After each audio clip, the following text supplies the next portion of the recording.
মাছিহাতায় মসজিদ উদ্বোধন ও গণসংযোগ, নুরি আলমের প্রচারণা অব্যাহত।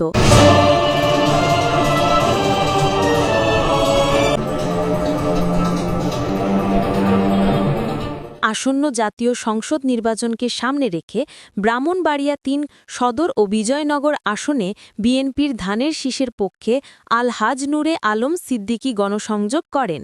এরই অংশ হিসেবে তিনি মাছিহাতা ইউনিয়নে একটি নবনির্মিত মসজিদের দোয়া অনুষ্ঠানে অংশগ্রহণ এবং পরবর্তীতে চাঁদপুর বাজারে গণসংযোগ করেন।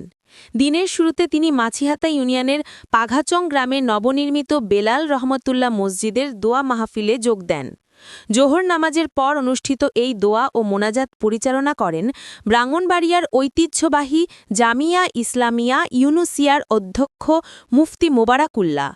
এ সময় এলাকার বিশিষ্ট আলেম ওলামা, গণ্যমান্য ব্যক্তিবর্গ, মুরুব্বি এবং যুবক ও ছাত্রসহ সর্বস্তরের মুসল্লিরা উপস্থিত ছিলেন। দোয়া শেষে তিনি উপস্থিত মুসল্লিদের সাথে কুশল বিনিময় করেন।